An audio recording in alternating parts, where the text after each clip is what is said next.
And we are recording with Clare Lopez, patron saint of patience. You pray to her when you screw everything up in your own life and you need to kick meetings back a half hour, Tommy. And but yet again, always with the patience of a saint, and thus you are now the patron saint of patience, Miss Lopez, for all the new listeners, because now that we've been on Rumble since August, or banned from YouTube, I actually am growing exponentially, much like a podcast would if it wasn't being suppressed. So I can actually say, for all of the new listeners, please introduce yourself, Ms. Lopez. This is great news. I'm glad to hear it. And thank you. As always, glad to be with you again. Absolutely. So what is on the forefront today? Why do you think we're seeing, I'll just start and you can take it in any direction you want. I mean, we got the kind of the same old Ukraine. All right. Yeah, sure. But right now, what do you think is going on with it? Seems to be this mixture of things that I didn't necessarily predict happening. You have these sort of bigger figures coming out now and saying, maybe maybe times have changed. Maybe we don't need the mask mandates. They're saving face. Why are they doing that when they've so boldly been shoving it down our throats for 2 years? And yesterday I talked to Dr. Pam Popper, who is, I believe her company is suing a lot of these doctors, or a lot of these companies that have been doing this, and politicians, excuse me. But she said that she thinks it's because a lot of the voting processes across the nation have been buttoned up, not as much as we'd like, but more, and thus it might actually be a fair election in 2022. And gasp, that means you actually have to have favorable policies. That's kind of her theory on it. I like it, but I'm also a sucker for optimism. Why do you think we're kind of seeing this weird, really just not even the United States, kind of across the globe? Or we can talk about the truckers, who I had on. Some truckers called in from their rigs last Wednesday. They called into the podcast, so that was cool. Which way do you want to take this? Well, I will tell you about the start at home here, right? And the flip in these blue states like California, New Jersey, New York, and some others. In a word, the reason: polls. Okay. Polls. Whatever you think of polling and surveys, in the aggregate, the overall trend for all of them is straight down the tubes for the Dems. They can read polls as well as anybody else. And there is, of course, the midterm elections coming up in November of this year in 2022. And they know that it's going to be a tsunami for the Republicans, for the red. They know that. They're kind of slow off the mark, but we kind of always knew that. But they're trying now kind of desperately to paddle and catch up somehow to the electorate, which already in big numbers has already left them far behind. But to connect this to the broader phenomena that are going on across the world, and certainly right across our northern border in Canada, wow, those truckers are something, aren't they? I mean, what an amazing bunch of people. I mean, I have a lot of friends up in Canada, and what everybody says is these are the nicest people on the face of the earth. Oh, yeah. But you push them too far, and even Canadians can be pushed too far.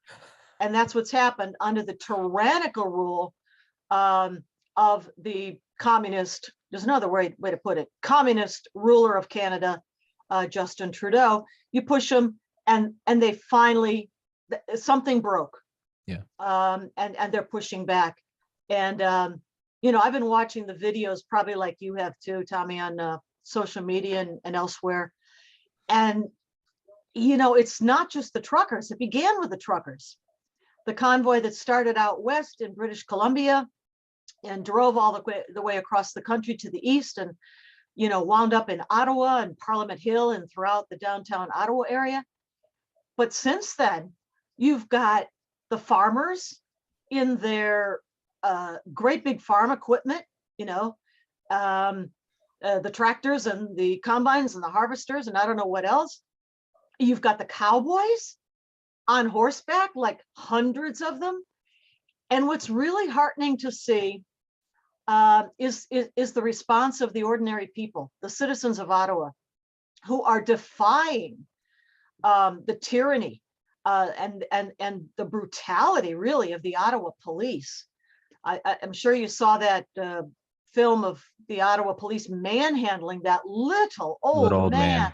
Yeah. All of 4'10", you know, maybe 90 pounds, dripping wet, 78 years old, great grandfather. I mean, that was just unbelievable brutality to watch. And the whole world has seen that now.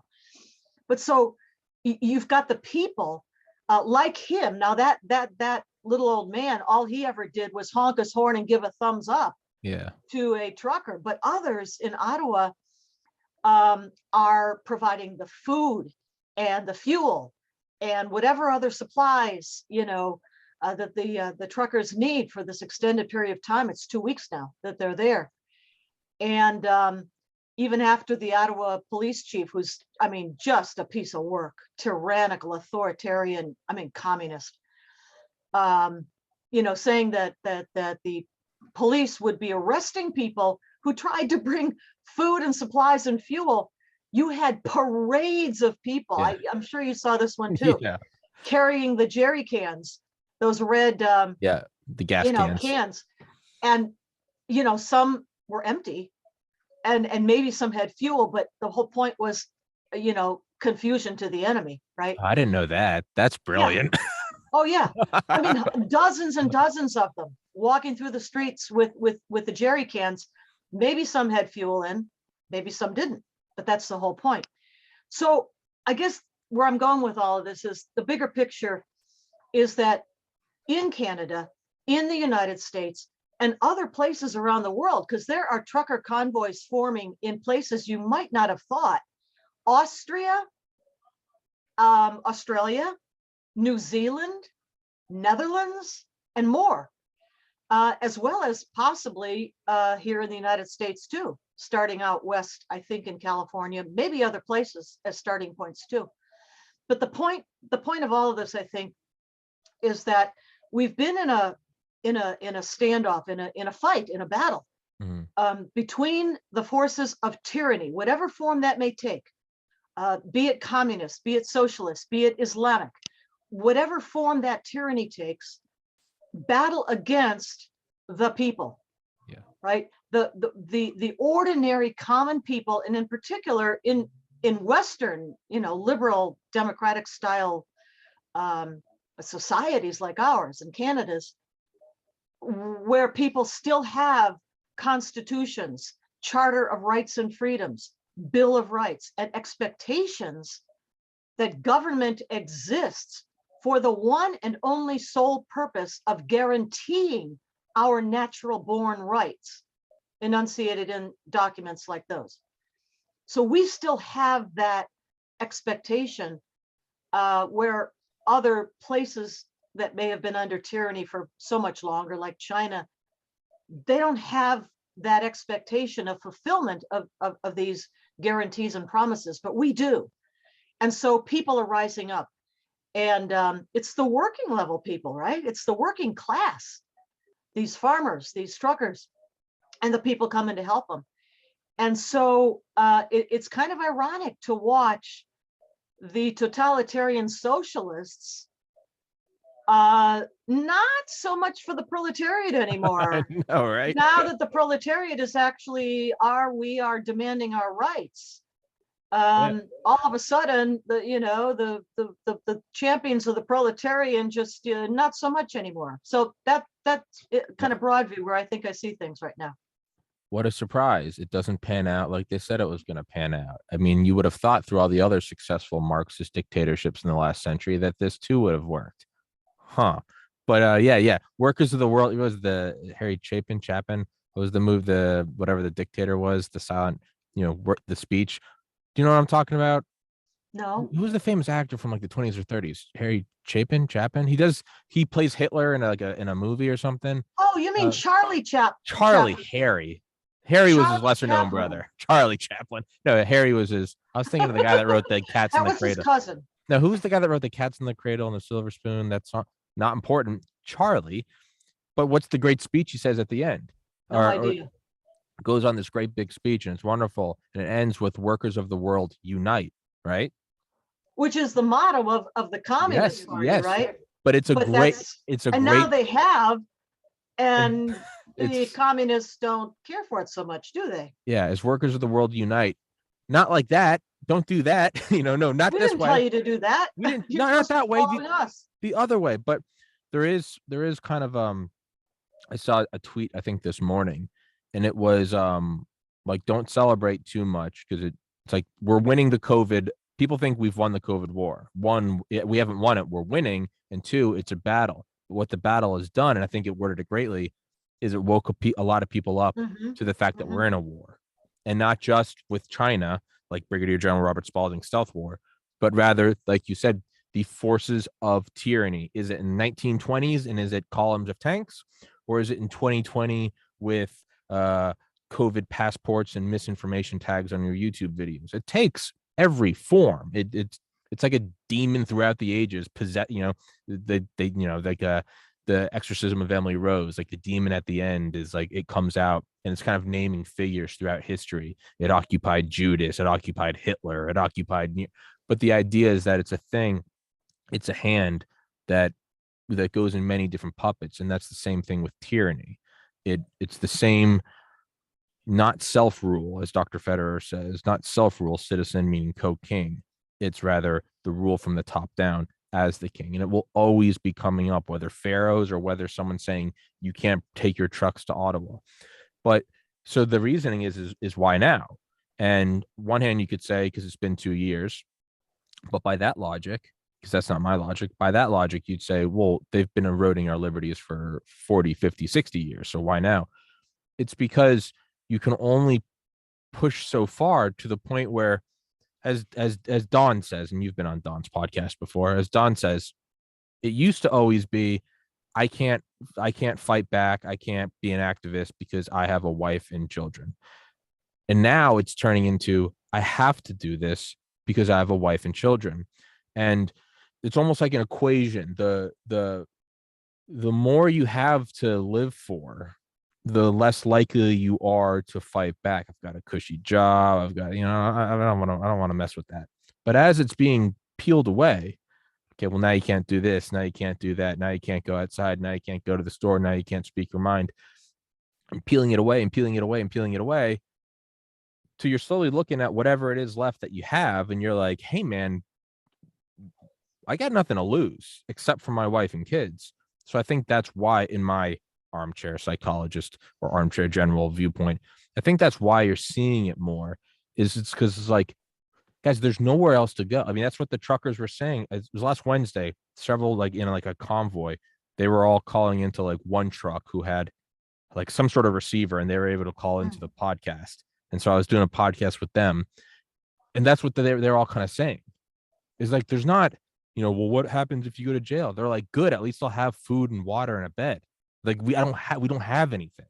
So that's why I think it's happening. But to bring it back locally, and I guess bring it back to the topic of one of my first suspensions ever. Actually, my first suspension ever, Miss Clare Lopez getting me a suspension for last April on YouTube for talking about election fraud. None of this would matter if the elections were completely controlled. It's like, screw them, whatever. We're just going to take the election. The fact that they're pivoting, to me, says that something has happened to where elections are now actually fair and representations of the people, unlike 2020 where it was clearly stolen. What are your thoughts on that? Is it kind of fair now? So now they're scrambling. Oh, because otherwise you wouldn't care what the polls say. I control the Dominion machines. They can give me a 0% rating. I don't, what Stalin said, it doesn't matter how many people vote. It matters who counts the votes. What are your thoughts on that? Well, we, the American people, have come a long way since November of 2020. in terms of understanding what happened in those elections, in terms of correcting the abuses or the possibility for abuses, outlawing things like ballot harvesting and mail-in balloting without any kind of restrictions or any kind of, I don't know, rules, signature matching and that sort of thing. All those collection boxes. And a lot of people have been working really hard over this last year and more, coming on what, a year and a half, I suppose, almost now, in uncovering what actually went on there, collecting the affidavits, collecting the videos. The videos are really eye-opening. And then going through legal processes like we see in Arizona, for example, led by really just terrific legislators, like Mark Fincham, like Sonny Borelli, like Judy Burgess, people from both sides, the House side and the Senate side of the local legislature in Arizona.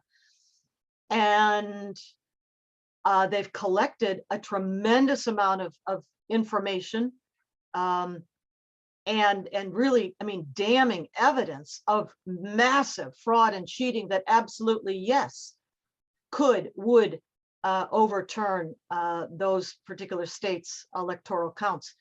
And a resolution has now been submitted to the Arizona legislature to withdraw their electoral votes, their electors, from the November 2020 election. We'll see where that goes. But you've got tremendous leadership like that in places, yeah, like Arizona, but it's not the only place. Carrie Lake, of course, there as well, running for governor. What a terrific candidate she is. I think she'd make a terrific governor. What's her name? Carrie Lake, K-A-R-I Lake, L-A-K-E. I'm going to make a note of that right now. She comes out of journalism. She was a TV presenter, anchor, I guess. And she is now running for governor, and she is terrific. Look her up. Yeah. Got it. Yeah, just made a note of it. Yeah. Okay.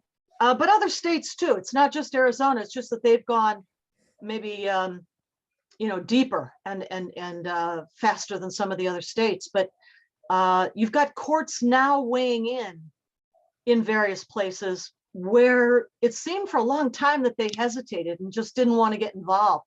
So they would, wash their hands of it by saying, oh, well, you don't have standing or whatever excuse. But now, little by little, some of these courts, appeals courts in states are beginning to weigh in, with judgments that have obviously taken a look. They've taken into account the evidence presented to them, which they hadn't done before. Yeah, so maybe that will be it then, because again, that's one thing I know you and I have talked about that and forever, nauseatingly. And so if the candidates have Joe Kent has said on here a million times, yeah, like none of the things we're talking about matter unless the voting is fair.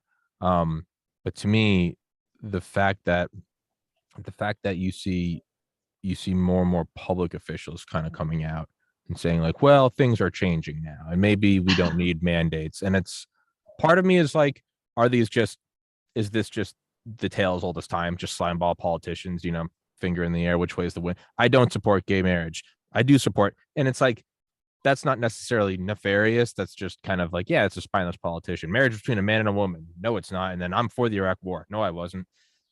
It's slimy. It's crappy, but I would almost rather like the kind of evil, like, yeah, okay, I get it. Sure. But it also might seem like there's some backtracking to kind of jump on the other side, or it might be, and this is what I also think it is it's, like the quote, it costs nothing to be the second patriot.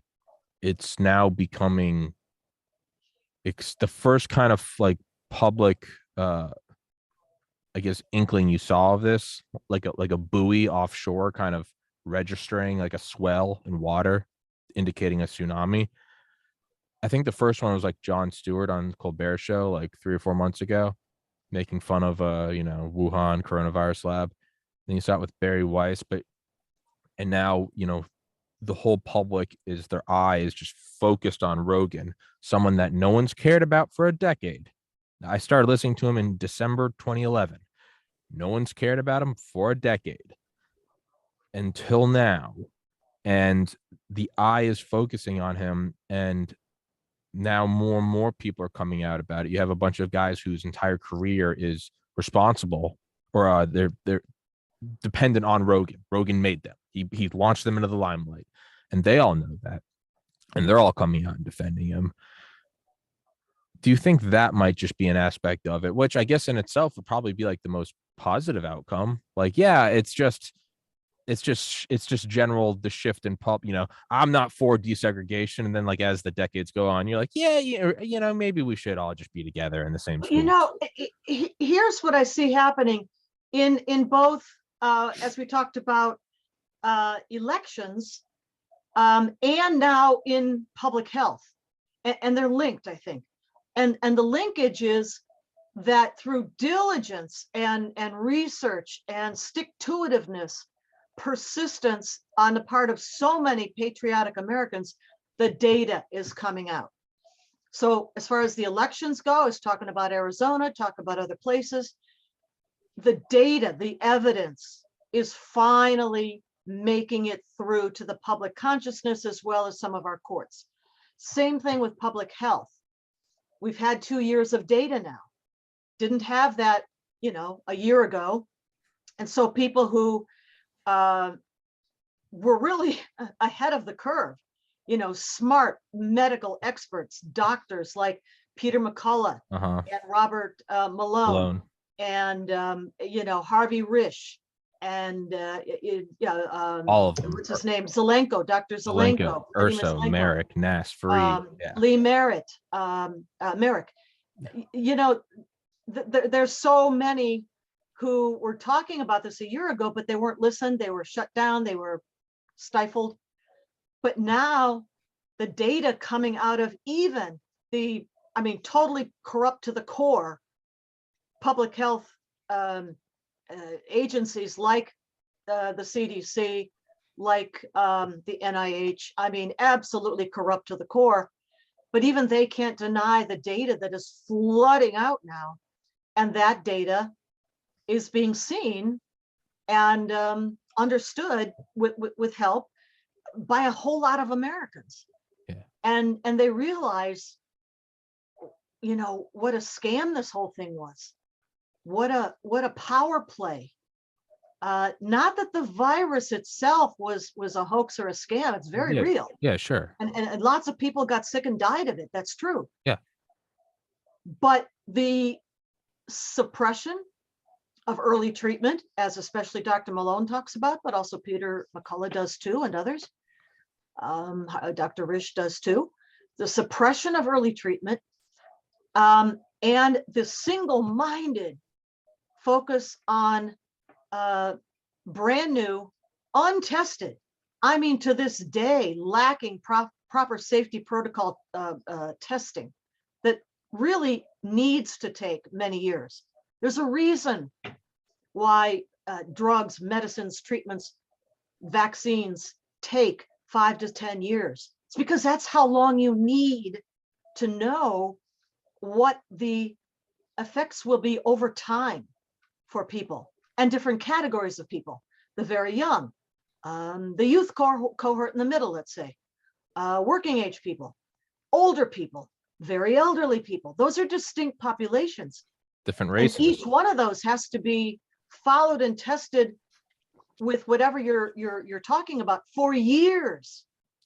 So, warp speed is great on the Starship Enterprise, but when you're talking about a brand new genetic therapy, I think that was a mistake to rush so fast. But the other part of that, of course, was, the Trump administration rushed because they wanted to help. They wanted to help the American people. They wanted to get something out there that would, counter the spread of the virus. But there were lots of other players Yeah. as we now know, data coming out, who had personal financial investment, shall we say, Yeah. in some of these things, like the multi-millionaire Dr. St. Fauci. Yeah. Bless his name. Um, Yeah. the amount of greed and venality involved in bringing to market so fast these brand new, untested, safety protocol be damned treatments, genetic therapy treatments, which is what the mRNA air quotes vaccine is. There's that side of it. You know, there were those who were rushing because they just wanted to help the American people, you know, and others, I mean, around the world too, you know, to defeat this thing, or at least fight it. But others had a lot more greedy, venal, personal motivations for doing what they've done. And now we know that it's coming out. I've kind of been like formulating this idea over the last couple months, and like the first thing is like, you know, the VAERS data is disgusting, right? And the, you know, the kids, the issues with kids, not to mention just the whole ethics and, you know, of gaslighting people, of coercion, of firing them from your jobs, you know, belittling them, as Dr. Aditi Bhargava, who I've had on here 3 times now, who's the head of mRNA research at UCSF, actually worked on the Biden campaign, is very liberal, and she knows that I'm not, but she's come on here because she was so disgusted at listening to Biden say it's a pandemic of the unvaccinated. She was like, that is just against everything that even a, regardless of doctor, she's like, that a leader should say. She was like, how do you unify? But with that, so that's one thing. So just the use of it, you're right, you know, ethically bad, morally bad, you're making people feel bad, the president's kind of belittling you. The second thing is, and it's like the much bigger elephant in the room, is it's not to make light of the 23,000 deaths on VAERS, but when you have Dr. McCullough saying suppression of early treatment means that 85% of the deaths could have been prevented, Dr. Fareed says his data says 99%. So we're looking at what, twice as many U.S. deaths as all United States soldier deaths in World War II. So there's a crime against humanity. But to me, obviously the financial incentive, right? Pfizer made $36.5 billion in profit or revenue off the COVID-19 vaccine last year, according to Axios. So that's a huge thing.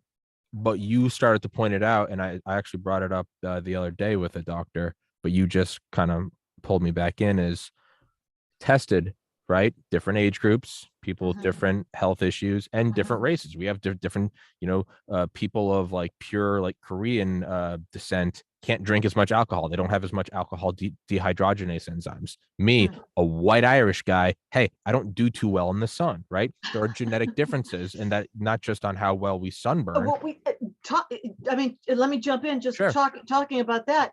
One great big determinant, as we've found now, of susceptibility, vulnerability to infection and illness from this virus has to do with vitamin D. And, you know, those who have darker skin evolved in humans over the eons. To protect people from the harmful rays of the sun. But in places in the northern latitudes where there's not so much sun in the first place, and that's where a lot of us fairer skinned folks descend from, our families, ancestors, us ghosts. You know, we need all the sun we can get, because it activates and enables the vitamin D in our systems to act and to behave the way it needs to behave to protect us in various different ways of the immune system. Well, when darker skinned folks who are resistant to, you know, sunlight, they very often develop vitamin D deficiencies. And this is a key indicator for those who fare the worst with the course of COVID, of the disease. But people didn't talk about that, did they? I don't know if they knew it early on, let's say in the year 2020, maybe not. Maybe they didn't realize that connection.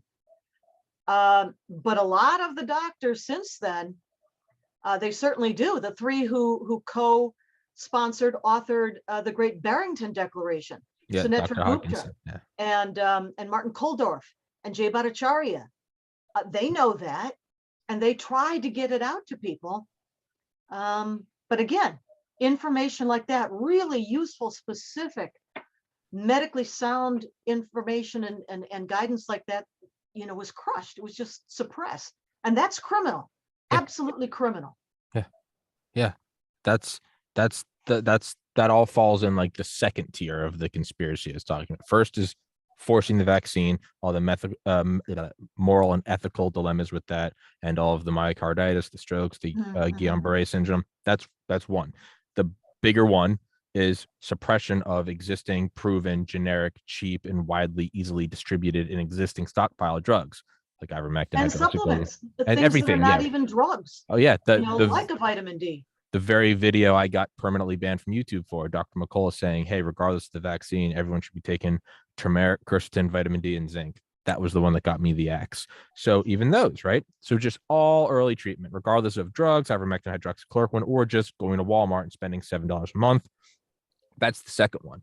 The third sphere that I think, and this is a working hypothesis right now, so I don't know, but it's everything we're talking about right now. Whether, I mean, my friend in college, my pre-med friend, Sung Yup from Korea, we'd go out, we'd have one beer, and that's all he could have throughout the night. He loved it because he was like, he's like, no, my family, we can't digest alcohol. So he would just get shit-faced off a beer. It was great. He was like, no, you don't have to spend any money. It was great.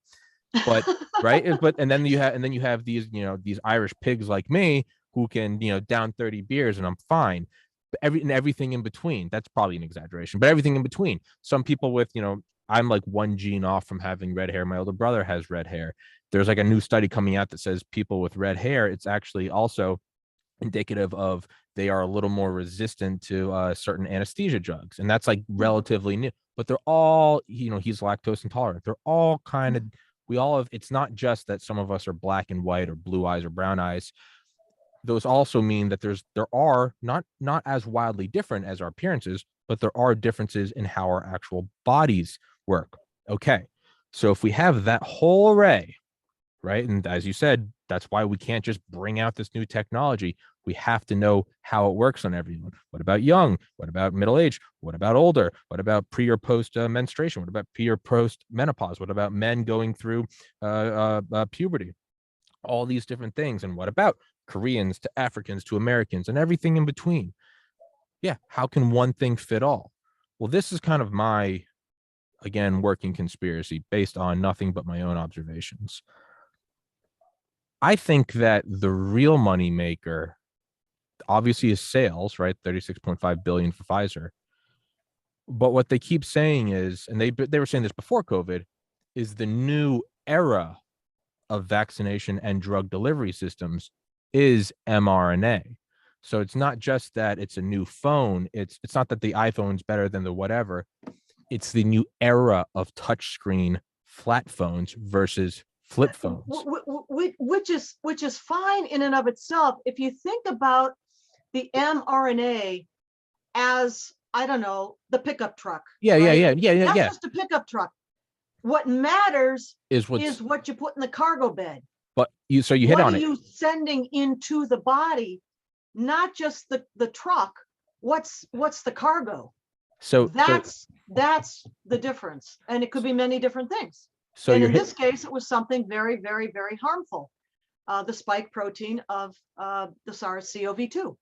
So you're hitting on exactly what I'm getting to. Yes, that's a huge thing. Is it SARS-CoV-2? Is it the spike protein? Is it vitamin A? Is it it's whatever it is.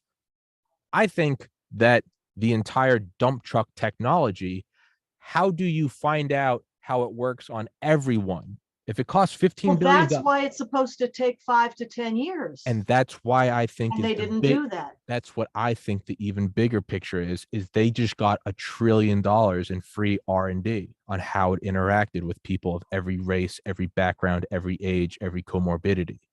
That's what I think the giant picture is how well or what does the dump truck do? Well, That's what I that's think just it the is. vehicle. Again, that's just I know, the vehicle. but if that's the vehicle And that it, we're it going to could be be a perfectly using, good vehicle, yes, no, and I agree with you. But if that's but the vehicle they're going depending to be on what's using for the next in the cargo century, bed. get all the free R&D instead of having to figure Yeah. out how well. That's kind of my giant picture. Well, the greed factor again. Well, of course, yeah, And when you allow so much of United States government health funds coming through Health and Human Services, the Cabinet Department, but down to the NIH, National Institutes of Health, and from there down into the NIAID, Fauci's. Anthony Fauci's National Institutes of Allergy and Infectious Disease, and you allow that many gazillions of billions of dollars to be under the authority of one individual, that's a recipe for disaster. Yeah, thank And you, here we are. thank you for being patient with my tinfoil No, again. I know I you're get right. into it. You're onto it. Yeah. So now, all this being said, we haven't really touched on it, and I don't know, maybe it's just dying down, or maybe I am as guilty as the rest of the public as having the same short-term memory of a or short-term attention span of a goldfish. Is there anything further developing in Ukraine? Well, nothing urgent or imminent, it would seem. Statements of, cool your jets still coming from the president of Ukraine, Volodymyr Zelensky. What is happening is that the forces arrayed around Ukraine, to the north Belarus, to the east Russia, still number somewhere, and it's very hard to get a firm fix on the numbers, but somewhere upwards of 120,000, maybe 150,000 troops altogether, not completely sure, plus the weaponry. That continues to remain in place. Things come in. Additionally, sometimes more equipment, more supplies or capabilities. But there's no more immediate, imminent indication that an invasion is around the corner. There isn't. But meanwhile, various talks continue. Emmanuel Macron, the president, the prime minister of France, was in, I guess he went to Moscow, didn't he, to meet with Vladimir Putin and try to tamp things down. Other talks continue in other venues. And really, it seems to be a kind of a standoff. What Russia wants, what Putin wants, is a restructuring of the post-Cold War era architecture, if you will, in Europe, meaning that Russia should be allowed some kind of acknowledgement of its interests, security and otherwise, in what it would call its near abroad, meaning those places that were either formerly under the Warsaw Pact or actually, like Ukraine, within the Soviet Union itself. Yeah. And that NATO should not advance any further to the east, because wherever NATO does add a new member, given that member country's agreement, NATO could position nuclear weapons on their soil. And I think we've talked about this before, but if such were to happen, not likely, by the way, not going to happen, but were it to be, Ukraine to become a NATO member, the possibility from Moscow's perspective is there could be nukes on that territory within 5 minutes flying distance of Moscow. Yeah. Now that doesn't excuse for 1 second, the aggression, the belligerence, of Putin in Moscow, not at all. But maybe this is what the talks are, focusing on, that there has to be a balance. And in any case, I was reading a piece by David Goldman, who sometimes goes by the pseudonym Spengler when he writes columns at the Asia Times, asiatimes.com. And a recent one, he's got this funny little structure for his columns. Used to be that he was consulting a Ouija board, and the dialogue between him and the Ouija board would be the content of the column, right?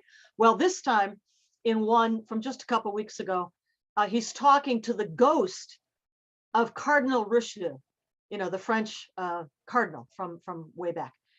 And Richelieu is telling him, Putin may just have done NATO a favor. And David says, what? How could you possibly say such a thing? Oh, calm down, grasshopper. Well, not grasshopper, but Yeah. And Richelieu then says, think about this. NATO has not kept up with its military defense position, expenditures, weapons, training. They cannot defend, NATO in Europe cannot defend right now the territory it's already bitten off or included into the treaty. They can't. And perhaps this focuses NATO's attention on, well, how much have we bitten off and how much can we realistically, if we get our act together, realistically, credibly defend in terms of territory. And maybe it's not the entirety of Eastern Europe. Yeah. This is what Richelieu is telling in the conversation to Sure. David Goldman, right? But at the same time, we can see that Putin's aggression and belligerence has already gained him some objectives that he wanted to achieve. Splitting NATO, exposing its fissures, Germany, for example, even though the new chancellor, Stolz, Olaf Scholz, is trying to, patch that up. But nevertheless, exposed fissures within NATO, horned himself, onto the world stage, Putin, onto the world stage, where everybody has to come to him to talk and to resolve this. Yeah. And also, finally, that it exposed, for Ukraine's benefit, the oligarchs and the corrupt. I mean, it's a democratic system, but very much in process yet. They got a ways to go, but exposed for that leadership in Ukraine that no, NATO and the United States are not the cavalry coming over the hill, and they're not going to expend blood and treasure to save you. Yeah. You're going to have to solve this by yourself. You're not a member of NATO and not likely to be anytime soon, primarily for two reasons, I would say. Number one, Ukraine does not control the entirety of its own sovereign borders, sovereign territory. And number two, it has not yet reached a status of rule of law as other members of NATO and the treaty itself, would demand. Yeah. So all of those things. Yeah. It's also there also is that sort of like very real issue of like and I know I got you for 5 more minutes, so I'll make it quick. Like you wanna push. You always want to have the advantage, like you said. I mean, the missiles 5 minutes away flight time, just like the Russians would put their subs right off the coast of DC. Russians in Kaliningrad, for example. I mean, that's what we ought to be putting up against Putin. Okay, you don't want nukes on your border. Well, the Baltic states, Latvia, Lithuania, Estonia, they don't want you on their doorstep in Kaliningrad either. So let's talk about this. That's what we should be saying.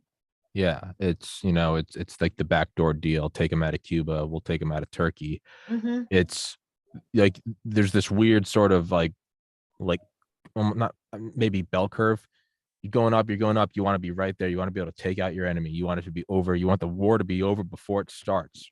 However, you also don't want to destabilize. Like mutual assured destruction was stabilizing. Yeah, but that deterrence Is only also works if it's credible. And yes. right now, how credible, I'll leave it as a question, Yeah, how credible is NATO? How credible is the current leadership in Washington, D.C.? that's a good point as well. Yeah, I mean, on one side, you don't want to, wasn't that who's his face? Who did Reagan not Gorbachev? I'm having a brain fart. Who do you Who's mean? the who did Reagan meet with in Reykjavik to do the Gorbachev. okay, it was Gorbachev. It Okay. was Gorbachev, Yeah, Mikhail Gorbachev. that's why Gorbachev was so against SDI. He's like, if we see you building it and we know it's going to be effective, we know that it isn't mutual assured destruction. And some of the people in Reagan's camp were like, hey, if they see us building this impenetrable shield, they might want to act preemptively before we can build it. So there is this sort of destabilizing. You almost don't want to juke the other guy into something. On the other hand, there has to be credible. There has to be a credible threat. It can't be they're not going to do anything. You got to be rolling in the guys, the cruise missiles, putting the bombers on alert, putting them on the runway. Like, you move, we're going to kill you. I mean, it's a fine balance. It's Or actually even having weaponry that's not 30 to 50 years old. Yeah, that too. But that would help. it might have been that, much like I do see the benefit in the totalitarian overreach and abuse of COVID and the public, or the tyranny that's been disguised as a public health response. I actually do see a benefit of it. I see it as a, no pun intended, as a sort of inoculation that will lead to our collective immune system. We are now all working against something we never talked about. We are now all working against censorship. We now have citizens going to Ottawa. We now have people banding together. We now have people tightening up the election processes. When you poke something, if come for the king, you best not miss. If you go for it and mess it up, that system tightens. Very good points. Yeah. So I think that's what you're saying with NATO. It's kind of tightening. It's like, do we have all this? Yeah. And again, back to David Goldman's column, has Putin actually not only achieved those objectives that I mentioned, those three, which expose weakness, but also then prodded and poked NATO to, well, maybe we better, get our act together, coalesce, become a little more cohesive, and consolidate what we already have before we go grabbing for more to bite off. And I know I gotta let you go, but you got to think, Putin's not a stupid guy. He had to have known that would have been the result. What was not necessarily? That? All right. He may not have realized it. I don't know. It's if he did, it's interesting. Why would he do that? What was that chess move? Okay. I don't think he would have. I think he perhaps miscalculated a little bit, that his belligerence would get him the three, objectives that I named he already got, but maybe not. And we don't even know yet for sure that this will be happening, that NATO will stiffen up. We don't know that. We can hope that. We would like that to be the outcome, but so we don't know if Putin has miscalculated yet or not. Yeah. Really. Yeah. Real quick analogy. It's like a couple months after JFK was killed, DARPA secretly took under of their many projects. One of them was what to do immediately around the president when he's giving a speech, and one of them was to have a sort of like almost like a fan over him with like one metal like pipe, but it would be whirring so fast you wouldn't be able to see it. But it moved fast enough that it rotated enough that a bullet wouldn't be able to go by it. So you'd have this sort of almost invisible metal shield, just one thing whirring. Another thing they did was they started to put these like imperceptible fans at the base of the flags behind them to throw off the wind. So if you're a sniper and you're calibrating and you go, okay, winds at whatever southeast at 2 miles, they would push it the other side. And then a third thing they wanted to do was they had these weird kind of like infrared furnace strips. And so it actually, when you're looking at a like asphalt in the summer and it warps the image, the heat they wanted to warp. But that all came within like 2 months and still classified whether or not it was used within Lee Harvey killing. So he came for the king and hit, but the office of the presidency now adapts. So it's like once you hijack planes, you can't really do a 9/11 anymore because of everything that all the security precautions we have. So that's what I think was the point I was trying to make with I everything gotcha. is Yeah. come for it, dude. If you don't do it right, that avenue's gone forever, and that thing is tightened up now. So, but yeah.